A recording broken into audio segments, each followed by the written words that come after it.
Hitler గారి పెళ్ళాం episode 3 వెడుతున్న శరణ్యము చూస్తూ మంచి అమ్మాయిల ఉన్నాది అని అనుకుంటూ అర్మాన్ దగ్గరకు వెళతాడు. అర్మాన్ను అలా చూసిన లోహిత్ వెంటనే జైకి ఫోన్ చేసి తనకు తెలిసిన విషయమంతా చెప్తారు.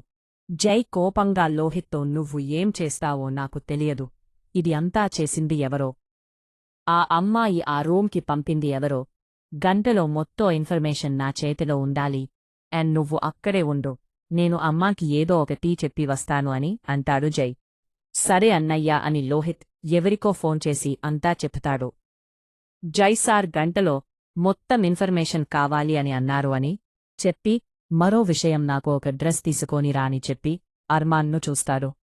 కొద్దిమంది సేపటికి అక్కడికి వచ్చిన మనిషి లోహిత్ అడిగిన వస్తువులు ఇచ్చి వెళ్తాడు. అర్మాన్ను వాష్రూంకి తీసుకొని వెళ్ళి స్నానం చెయ్యించి డ్రెస్ మార్చి పక్కనే ఉన్న సోఫాలో పడుకోబెడతాడు. ఒక్కసారి రూమ్ అంతా చూసి మొత్తం నీటుగా సర్దిపెట్టి మళ్ళీ అర్మాన్ను బెడ్ మీద వేసి తను కూడా ఫ్రెష్ అయ్యి వచ్చి ఫుడ్ ఆర్డర్ పెట్టి సోఫాలో పడుకుంటాడు. కొద్దిసేపటికి ఫుడ్ రావటంతో తిని ఆలోచనలో పడిపోతాడు. ఎవరు నువ్వు, ఎక్కడ ఉంటావో, ఆ పరిస్థితిలో నువ్వు ఇంటికి వెళ్తే నీవాళ్లు ఎలా ఉంటారు అని ఏవో ఆలోచనల్లో పడిపోతాడు. జై అధ్యని తీసుకొని కిందకి వస్తారు. మైరా, శౌర్య, జై ఆద్య కలిసి భోజనాలు పూర్తిచేసి హాల్లో కూర్చుంటారు. మైరా కొద్దిగా కోపంగా నా కుట్టి అంటావు, కన్నయ్య నీ కుట్టి కనీసం ఫోన్ కూడా చెయ్యలేదు, మావయ్యలతో ఉంటే అమ్మని కూడా మర్చిపోతుంది అని అంటుంది. అత్తా అది విన్నా జై శౌర్య నవ్వుతూ ఉండగా, అత్తా ఆరాధ్య అమన్ యుఎస్ అంతా ఫుల్గా తిరుగుతూ ఎంజాయ్ చేస్తున్నారు అని అంటుంది.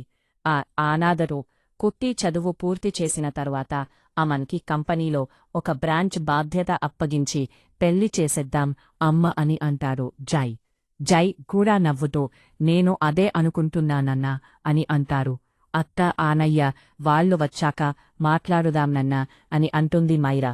అలా నలుగురు మాటల్లో ఉండగా అమ్మ నాకు చిన్న పని ఉన్నాది, ఉదయాన్ని వస్తాను, అలానే నాతో చిన్నోరు లోహిత్ కూడా వస్తున్నారు, వాళ్ళు నాకోసం ఎదురు చూస్తున్నారు అని చెప్పి ముగ్గురికి బాయ్ చెప్పి బయటకు వస్తాడు జై మాటలకు శౌర్య అనుమానం వచ్చి ఏంటి అని కనుసైగల్లో అడుగుతాడు.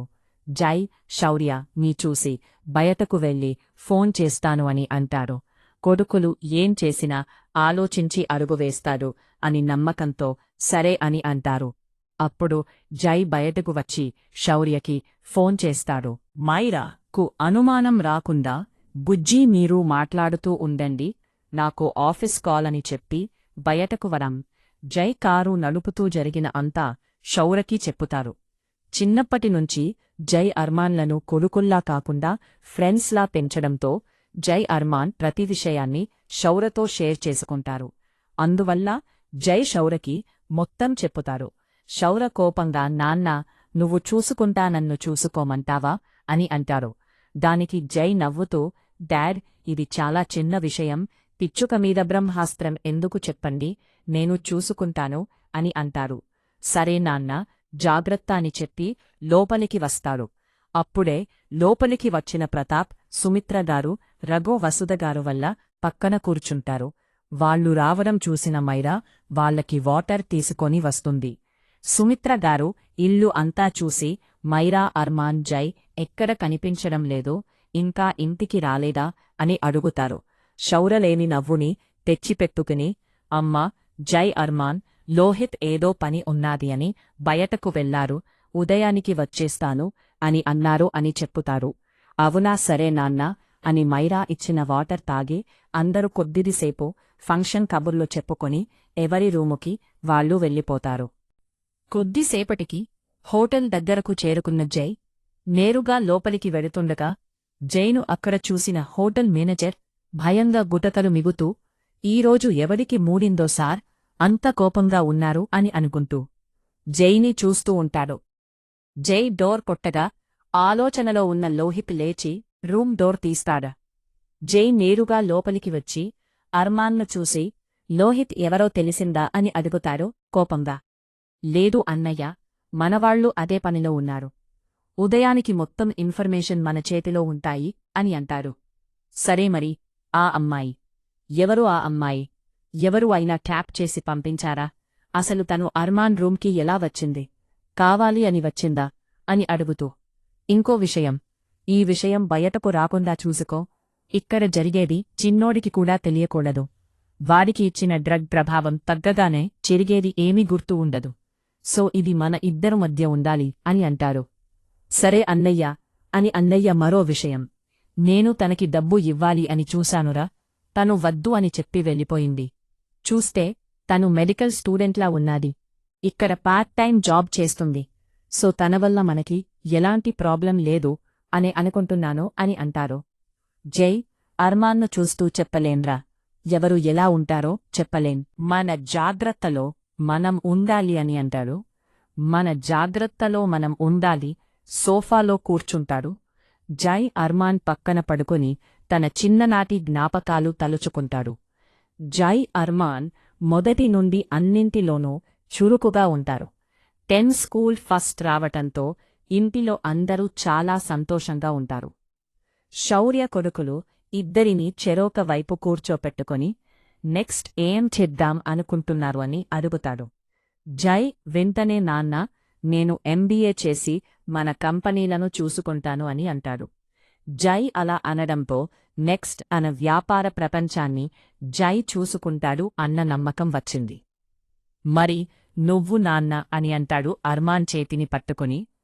అర్మాన్ శౌర్య చేతిని పట్టుకుని, నాన్న తాతయ్య, మీరు ఇప్పటివరకు మన బిజినెస్లను చూసుకున్నారు. మీ తరువాత వాటిని అన్నయ్య చూసుకుంటాను అని చెప్పారు. బట్ నేను మీ బిజినెస్లో అడుగు పెట్టలేను నాన్న. మనకు చాలా ఆస్తులున్నాయి. అవి ఎన్ని తరాలు కూర్చుని తిన్న తరగవు. అందుకే నేను డాక్టర్ అయ్యి పెదవాళ్లకి ఉచిత వైద్యం చెయ్యాలి అనుకుంటున్నాను. నా చదువు పూర్తి అయ్యేసరికి చాలా టైం పడుతుంది. అందుకని మీరు మావయ్యలు కలిసిన తర్వాత నాకు ఒక హాస్పిటల్ కట్టించాలి. అలానే మనం చాలా వ్యాపారాలు చేసి విజయవంతంగా ముందుకు వెళుతున్నాము. అలానే ఒక ఫార్మా కంపెనీ కూడా మొదలు పెడితే ఎంతో మందికి ప్రాణాలు నిలబెట్టిన వాళ్ళం అవుతాము.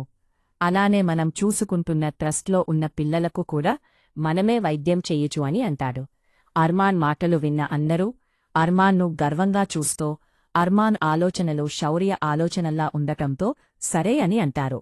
శౌర్య మైరా కూడా తన పొడుకు చిన్న వయస్సులోనే ఇంత గొప్పగా ఆలోచిస్తున్నాడు అని సంతోషంగా ఫీలవుతారు. ప్రణవ్ సంపత్ అయితే తన చిన్ననాటి స్నేహితుడు వాళ్ల కళ్ల ముందు ఉన్నట్టు కనిపిస్తాడు. ఇద్దరి కళ్లలో నీళ్లు తిరతాగుతాయి. రఘుగారు ముందుకు వచ్చి, మీ ఆలోచన బాగుంది అర్మాన్, అందుకే నేను కూడా ఒక ఆలోచనకు వచ్చాను అని అంటూ, హాస్పిటల్ కట్టడం, ఫార్మా కంపెనీ పెట్టడం పెద్ద విషయం కాదు. మనకి సిటీలోనికి అడ్డు వచ్చేవాళ్లు కూడా ఎవరూ లేరు. సో మనం చెయ్యొచ్చు. అందుకని నా పేరు మీద ఉన్న ఆస్తులు అన్నీ శౌర్య పేరు మీదకు మారుస్తాను అని అంటారు. అవును, చిన్న మాకు ఉన్నది అంతా నీకు చిన్నికి మైరా, అందుకని ఎప్పుడో ఇచ్చేదానికన్నా ఇప్పుడు ఇస్తే హాస్పిటల్కి ఉపయోగపడుతుంది అని అంటారు వసుధగారు కూడా. రఘు వసుధగారికి ఎవరూ కూడా అడ్డు చెప్పరు. శౌర్య కూడా సరే అని అంటాడు. జై అర్మాన్ అక్కడే ఒక మంచి కాలేజీ చూసుకుని చేరుతారు.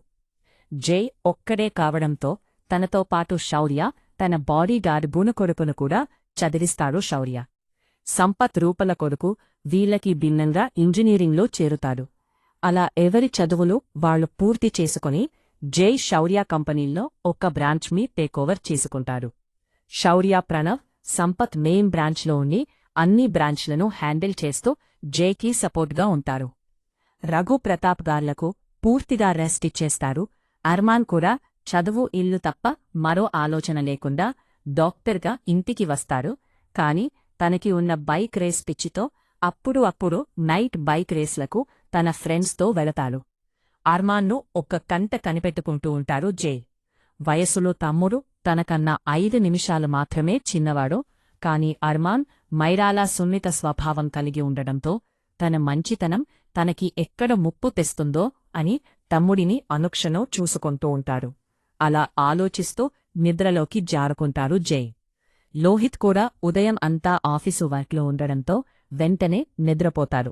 మరోవైపు రోడ్డు మీద నడుచున్న శరణ్య అర్మాన్ను తలుచుకొని మన మధ్య జరిగింది ఇక్కడితో మర్చిపోతే మంచిది. మీరు చూస్తే గొప్పింటి అబ్బాయిలు ఉన్నారు. మళ్ళీ నేను మీ కంట పడకుండా జాగ్రత్తగా ఉండాలి అని అనుకుంటూ ఒకసారి తనని తను చూసుకొని ఇప్పుడు ఇలా ఇంటికి వెళితే పిన్ని చంపేస్తుంది. ఇప్పటికే అయినదానికి కాని దానిని ఏదో ఒకటి అంటుంది.